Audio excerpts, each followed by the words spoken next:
കണക്കുകൾ കൂടി പ്രേക്ഷകരുടെ മുന്നിലേക്കുണ്ട്. ആ കണക്കുകൾ എന്ന് പറഞ്ഞാൽ നമ്മുടെ മുന്നിലെ സിവിൽ സപ്ലൈകോയുടെ ഇന്ന് ഞങ്ങളുടെ തിരുവനന്തപുരം ബ്യൂറോ തയ്യാറാക്കിയ റിപ്പോർട്ട് പ്രേക്ഷകർ കണ്ടിട്ടുണ്ടാവും. 13 അവശ്യ സാധനങ്ങളിൽ 3 അവശ്യ സാധനങ്ങൾ മാത്രമേ ഉള്ളൂ. എവിടെയാണ്? നെടുമങ്ങാട്ട്. ഭക്ഷ്യവകുപ്പ് മന്ത്രിയുടെ സ്വന്തം മണ്ഡലത്തിൽ അവശ്യ വസ്തുക്കൾ 3 എണ്ണമേ ഉള്ളൂ. 13 എണ്ണത്തിൽ പഞ്ചസാരയില്ല, ഉഴുന്നില്ല, പരിപ്പില്ല.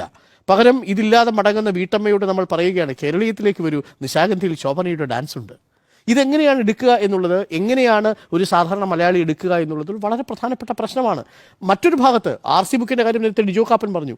ഈ കേരളത്തിൽ RC ബുക്ക് അയച്ചു കൊടുക്കാനുള്ള തപാലിൻ്റെ സ്റ്റാമ്പ് ഒട്ടിക്കാനുള്ള പൈസ ഇല്ലാത്ത അവസ്ഥയിലാണ്. നിർത്തിവെച്ചു, ആ പരിപാടി നിർത്തിവെച്ചിരിക്കുന്ന അവസ്ഥയാണ്. 4 മാസമായിട്ട് സമൂഹ പെൻഷൻ കൊടുത്തിട്ടില്ല നികേഷ് കുമാർ. 6400 രൂപയാണ്. 6400 രൂപ. നമ്മൾ പറഞ്ഞത് എന്താണ്? 3 മാസക്കാലത്തെ സാമൂഹ്യ പെൻഷൻ കുടിശ്ശികയാണ് ഉമ്മൻചാണ്ടിയുടെ കാലത്തുണ്ടായിരുന്നത്. 16 തെറ്റിദ്ധരിച്ചതാണെന്ന് പിന്നീട് കണക്കുകൾ വന്നു. അപ്പോൾ 4 മാസത്തെ പെൻഷൻ കുടിശ്ശിക കൊടുക്കാനുള്ള ഒരു ഘട്ടത്തിൽ കാരുണ്യ ഫാർമസിയിൽ മരുന്ന് വിതരണം നിർത്തിവെക്കേണ്ടി വരുന്ന സാഹചര്യത്തിലേക്ക് പോകുന്ന പ്രതിസന്ധിയുള്ള ഘട്ടത്തിൽ, SC/ST വിദ്യാർത്ഥികളുടെ ഉപരിപഠനത്തിനുള്ള ഫെലോഷിപ്പ് നിർത്തിവെക്കേണ്ടി വരുന്ന ഘട്ടത്തിൽ, സപ്ലൈകോയുടെ കുടിശ്ശിക കൊടുത്തു തീർക്കാൻ 600 കോടി രൂപ ഇപ്പോഴും ബാധ്യത കിടക്കുന്ന ഘട്ടത്തിൽ, നെല്ല് സംഭരണത്തിന് കർഷകർക്കുള്ള പണം ഇനിയും കൊടുത്തു തീർക്കാൻ കഴിയാതിരിക്കുന്ന ഘട്ടത്തിലാണ് 2.97 കോടി രൂപ മുടക്കി കവടിയാറ് മുതൽ കിഴക്കേക്കോട്ട വരെയുള്ള വലിയ ലൈറ്റുകൾ കത്തിച്ചിട്ട് പറയുന്നു, ഇതാ കേരളീയം. ഇത് കേരളീയമല്ല എന്നുള്ളതാണ് ഒരു വളരെ പ്രധാനപ്പെട്ട കാര്യം. ഇത് പറയേണ്ടി വരുന്നത് നാളെ ഇത് അവസാനിക്കുന്ന ഘട്ടത്തിലാണ്. ശരിയാണ്, നമുക്ക് ആഘോഷങ്ങൾ ഇഷ്ടമാണ്. ഇനി ആഘോഷങ്ങൾക്കുള്ള സമയമാണ്. ഓണം വാരാഘോഷം കഴിഞ്ഞിട്ട് 2 മാസമേ ആവുന്നുള്ളൂ. ഇപ്പോൾ ഒരു ആഘോഷത്തിലേക്ക് പോകാൻ കഴിയുന്ന പ്രതിസന്ധിയല്ല. പ്രതിപക്ഷ നേതാവ് പറഞ്ഞതുപോലെ മൊട്ട പറഞ്ഞാല് പിന്നെ സഖാക്കൾക്ക് കൈരളിയേക്കാളും വിശ്വാസം, കൈരളി പറയുന്നതിനേക്കാളും വിശ്വാസം. കൈരളി പറയുന്നൊന്നല്ലല്ലോ ഇപ്പൊ സഖാക്കൾ എടുക്കുന്നത്, ദേശാഭിമാനി പറയുന്നതല്ല. നിങ്ങൾ ആലോചിച്ച് നോക്കൂ, ഈ സഖാക്കൾ, സൈബർ സഖാക്കളുടെ എല്ലാ കുറിപ്പും മൊട്ട പറയുന്നതും റിപ്പോർട്ടർ TV പറയുന്നതും അവലംബിച്ചിട്ടായിരിക്കും. അപ്പോൾ മൊട്ട പറഞ്ഞത് ഇപ്പോഴത്തെ കാര്യമല്ല, കഴിഞ്ഞ വർഷത്തെ കാര്യമാണ്. അന്നത്തെ ഭക്ഷ്യമന്ത്രി നെടുമങ്ങാട്ടെ സ്വന്തം മണ്ഡലമായ നെടുമങ്ങാട് നിന്ന് വിജയിച്ചു കയറിയതാരാ? GR അനിൽ. ഇപ്പോഴത്തെ ഭക്ഷ്യമന്ത്രി ആരാ? അനൂപ് ജേക്കബ്. എവിടെ നിന്നാണ് വിജയിച്ചു കയറിയത്? പിറവത്ത് നിന്ന്. അപ്പോ അന്ന് ഈ പറയുന്ന 4 മാസത്തെ പെൻഷൻ സപ്ലൈകോയിൽ 13 എണ്ണത്തിൽ ആകെ ഉണ്ടായിരുന്നത് 3 എണ്ണം മാത്രം. ഇതായിരുന്നു കഴിഞ്ഞ വർഷത്തെ ഓണം. ആ ഓണത്തിൽ നിന്നാണ് നമ്മൾ ഈ കണ്ടുകൊണ്ടിരിക്കുന്ന ദൃശ്യങ്ങൾ കേരളം ഇന്ന് കാണുന്നത്. ഞാൻ ഇതിവിടെ കാണിക്കാൻ കണ്ടായ കാരണം സഖാക്കൾക്ക് ഒരിതുണ്ട്, എന്താ, മൊട്ട പറയുന്നത് മാത്രമേ വിശ്വസിക്കുള്ളൂ. എന്നാ പിന്നെ മൊട്ട പറയുന്നത് വിശ്വസിക്കണോ? നിങ്ങൾ മൊട്ട പറയുന്നത് വിശ്വസിക്കേ. ഇപ്പൊ ഇന്ന് വന്നൊരു ഞെട്ടിക്കുന്ന കണക്കുണ്ട്. എന്താ കണക്കെന്നറിയാമോ? ആ കണക്കെന്ന് പറയുന്നത് കേരളത്തിന്റെ ചരിത്രത്തില് ഇന്നേ വരെ ഇല്ലാത്ത ഒരു ഞെട്ടിക്കുന്ന കണക്ക്. അതെന്താണെന്ന് വെച്ചാൽ, സാധാരണ ഓണക്കാലത്ത് കേരളത്തിൽ ഏറ്റവും കൂടുതൽ വലിയ ബിസിനസ് നടക്കുന്നതും എല്ലാവരും എത്ര രൂപയുടെ ബിസിനസ് നടന്നു എന്ന് ഉറ്റുനോക്കുന്നതും ആയ സ്ഥാപനം എന്ന് പറയുന്നത് ബീവറേജസ് കോർപ്പറേഷനാണ്. എന്നാൽ ഈ ഓണക്കാലത്ത് ഇന്ന് വരെയുള്ള കണക്ക് പ്രകാരം ബീവറേജസ് കോർപ്പറേഷനെ മറികടന്നുകൊണ്ടുള്ള ബിസിനസ് സപ്ലൈകോയിൽ നടക്കുന്നു.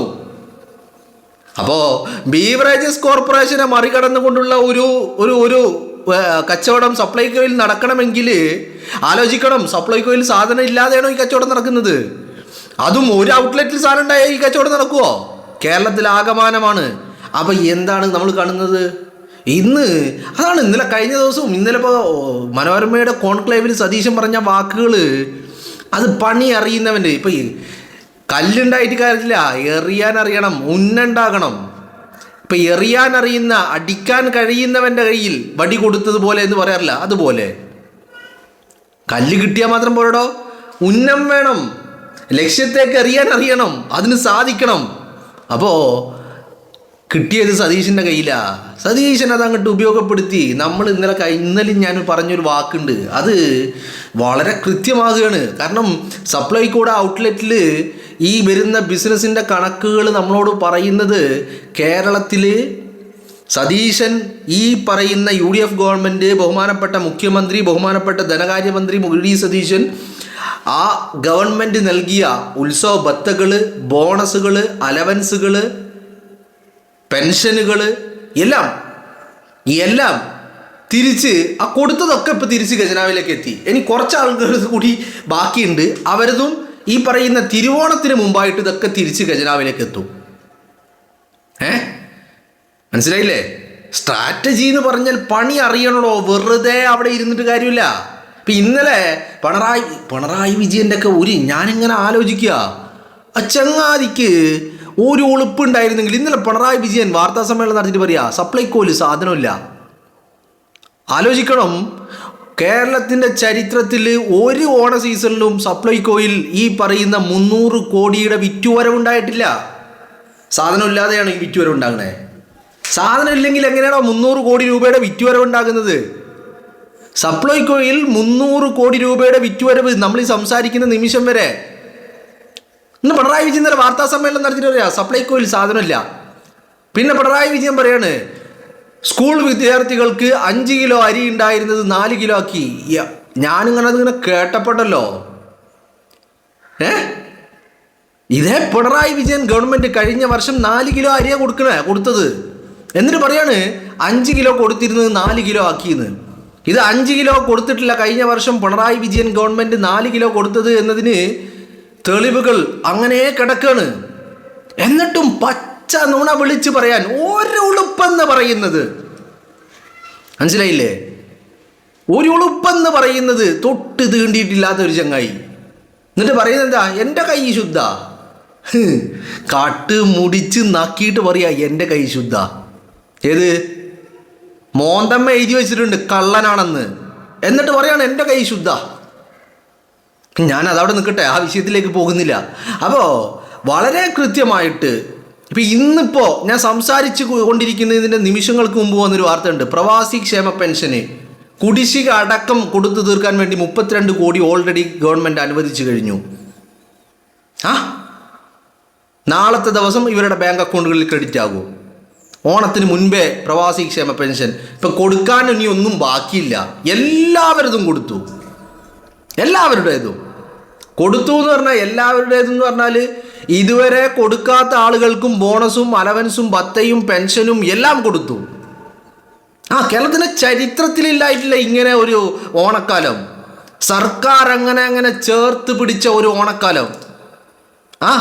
ഇന്നിപ്പോൾ കേരളത്തിലെ മാധ്യമങ്ങൾ ഇത് നോക്കുമോ, സപ്ലൈകോയുമായി ബന്ധപ്പെട്ട് ഓണച്ചന്തകളുമായി ബന്ധപ്പെട്ടുള്ള വാർത്തകളിൽ നിങ്ങൾക്ക് കാണാൻ കഴിയുന്നത് സപ്ലൈകോയുടെയും ഈ ത്രിവേണിയുടെയും ഈ പറയുന്ന ഓണച്ചന്തയുടെയും ഒക്കെ റാക്കുകൾ ഇങ്ങനെ നിറഞ്ഞ് കവിഞ്ഞ് കിടക്കുന്നതാണ്.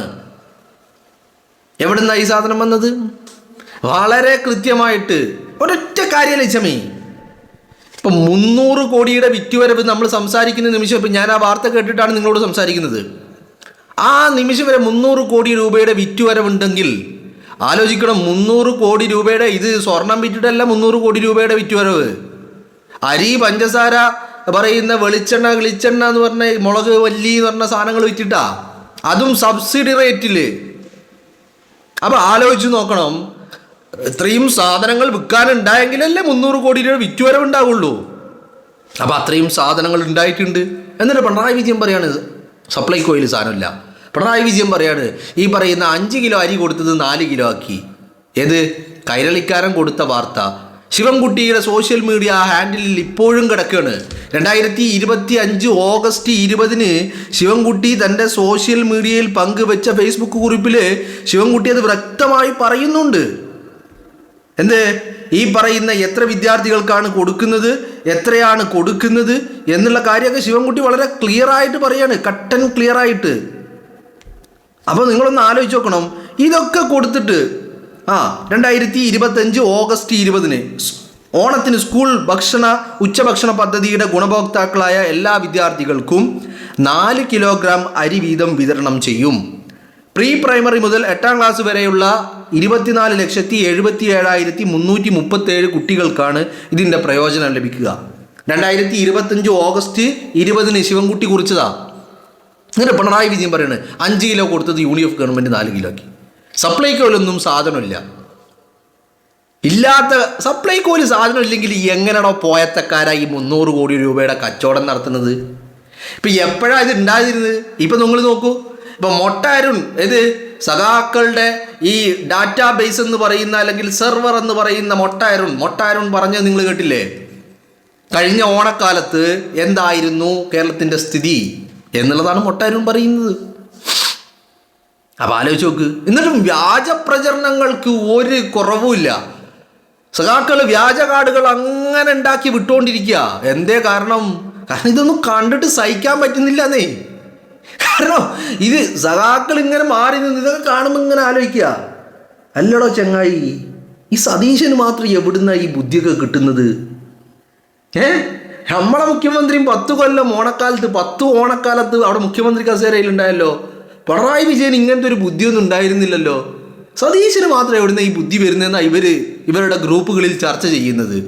അതാ ഞാൻ ആദ്യമേ പറഞ്ഞത്, ബുദ്ധി എന്ന് പറയുന്നത് അത് ഇല്ലാത്തതിന് ഈ കുറ്റം പറഞ്ഞിട്ട് കാര്യമുണ്ടോ? അതില്ലാത്തതിന് നോണ പറഞ്ഞുണ്ടാക്കിയിട്ട് കാര്യമുണ്ടോ? എന്തൊരവസ്ഥയാണെന്ന് നോക്കണോ? എന്താണെങ്കിലും മലയാളി കേരളത്തിലെ വാർത്താ മാധ്യമങ്ങൾ എടുത്ത് പരിശോധിച്ച് നോക്ക് നിങ്ങൾ. സാധാരണക്കാരായിട്ടുള്ള വീട്ടമ്മമാരുടെ പ്രതികരണങ്ങൾ നിങ്ങൾക്ക് കേൾക്കാം. അത്രമാത്രം സന്തോഷത്തിലാ. എന്തേ കാരണം സാധനങ്ങളൊക്കെ, ഓണത്തിന് വേണ്ട സാധനങ്ങളൊക്കെ സപ്ലൈകോയിലുണ്ട്. അതും സബ്സിഡി റേറ്റിൽ സാധനങ്ങളുണ്ട്. പോരാത്തതിന് പെൻഷനായിട്ടും ഭത്തയായിട്ടും ബോണസായിട്ടും അലവൻസായിട്ടും പല രീതിയിൽ സർക്കാർ നൽകുകയും ചെയ്തിട്ടുണ്ട്. മനസ്സിലായില്ലേ? ഇപ്പം ഇതിൻ്റെ ഒരു പ്രത്യേകത എന്താ? ഇപ്പം സർക്കാർ ഇപ്പം ഈ പറയുന്ന പലർക്കും കൊടുത്തു എന്ന് പറഞ്ഞാൽ ക്ഷേമ പെൻഷൻ കൊടുത്തു. KSRTC ജീവനക്കാർക്കും സർക്കാർ ജീവനക്കാർക്കും എന്ന് വേണ്ട തദ്ദേശ ഭരണ സ്ഥാപനങ്ങളിലെ ഉദ്യോഗസ്ഥർക്കും തദ്ദേശ ഭരണ സ്ഥാപനങ്ങളിലെ ജനപ്രതിനിധികൾക്കും ഒക്കെ കൊടുത്തു. പിന്നെ പോരാത്തത് ഈ പറയുന്ന അംഗൻവാടി, അതുപോലെ ആശാ വർക്കർമാർ എന്ന് വേണ്ട സകല മേഖലകളിലും ബോണസും ഭത്തയും കൊടുത്തു. അപ്പോൾ ഇനി കേരളത്തിൽ സാധാരണക്കാരുടെ കാര്യം ഞാൻ പറയുന്നത്, വലിയ പണക്കാരുടെ വീടല്ല, സാധാരണക്കാരുടെ വീടുകളിൽ ഈ ഭത്തയായിട്ടോ പെൻഷനായിട്ടോ ബോണസായിട്ടോ അലവൻസായിട്ടോ കിട്ടാത്ത വീടുകളില്ല. ഇതിന് പുറമെ സപ്ലൈകോയിലൂടെ ഓണം ആഘോഷിക്കാൻ വേണ്ട എല്ലാ സാധനങ്ങളും അതും കൊടുത്തു. ഒരു ഗവൺമെൻറ് എന്ന് പറഞ്ഞാൽ ഇതിനപ്പുറം ഇനി എന്താ ചെയ്യാനുള്ളത്? ഇതിനപ്പുറം ഇനിയൊന്നും അങ്ങോട്ടില്ല. പിണറായി വിജയന് കഴിഞ്ഞിട്ടില്ല എന്ന് കരുതിയിട്ട്, പിണറായി വിജയൻ ഒരു ഭൂലോക തോൽവിയായിരുന്നെന്ന് കരുതിയിട്ട് എല്ലാവരും അങ്ങനെ തോൽവി ആകണം എന്ന് മാത്രം സഖാക്കൾ വാശി പിടിക്കരുത്. മനസ്സിലായില്ലേ? അപ്പോൾ ഈ പറയുന്ന ഡാറ്റകൾ സപ്ലൈകോയുടെ 300 കോടി രൂപയുടെ വിറ്റുവരവ് നമ്മളോട് പറയുമ്പോൾ അതിൻ്റെ അർത്ഥം എന്താ? സപ്ലൈകോയിൽ എല്ലാ സാധനങ്ങളും ഉണ്ട്. സാധനങ്ങൾ വിറ്റിട്ടാണ്, സ്വർണം വിറ്റിട്ടല്ല. ഈ പറയുന്ന അവശ്യ സാധനങ്ങൾ വിറ്റിട്ടാണ് 300 കോടി രൂപയുടെ വിറ്റുവരവുണ്ടാക്കിയത്. അതും ഈ അവശ്യ സാധനങ്ങളൊക്കെ പകുതി വിലക്ക്, സബ്സിഡി റേറ്റിൽ. ആലോചിക്കണം നിങ്ങൾ. അപ്പോൾ വളരെ കൃത്യമായ ഇടപെടലുകൾ ഈ വിഷയത്തിൽ UDF സർക്കാരിൻ്റെ ഭാഗത്തുനിന്ന്, വിശിഷ്യ മുഖ്യമന്ത്രി VD സതീശൻ്റെ ഭാഗത്തുനിന്നുണ്ടായിരുന്ന. അപ്പോൾ ഞാൻ ഈ മൊട്ടൻ്റെ വർത്താനം ആദ്യം കേൾപ്പിച്ചത് എന്തിനാ വെച്ചാൽ, മൊട്ട പറയുന്നതേ സഖാക്കൾ വിശ്വസിക്കുള്ളൂ എന്നാണ് പറയുന്നത്. അതുകൊണ്ട് എന്നാൽ പിന്നെ മൊട്ട പറയുന്നത് വിശ്വസിക്കുക. അതെന്താ സംഭവം? അത് കഴിഞ്ഞ വർഷത്തെ ഓണം ഇങ്ങനെയായിരുന്നു. ഏത് മഹാബലിയെ വാമനൻ പാതാളത്തിലേക്ക് ചവിട്ടി താഴ്ത്തി എന്നാണല്ലോ. അതേപോലെ പിണറായി വിജയൻ കഴിഞ്ഞ വർഷം മലയാളിയെ അണ്ണാക്കിൽ ചവിട്ടിയതായിരുന്നു. ആ അണ്ണാക്കിൽ ചവിട്ടിയെടുത്തു നിന്നാണ് സതീശൻ വന്നിട്ട് ഇത്തരത്തിൽ ജനങ്ങളുടെ മനസ്സും ഹൃദയവും നിറച്ചുകൊണ്ടുള്ള പ്രവർത്തനങ്ങൾ നടത്തിയത് എന്നുള്ളതാണ്.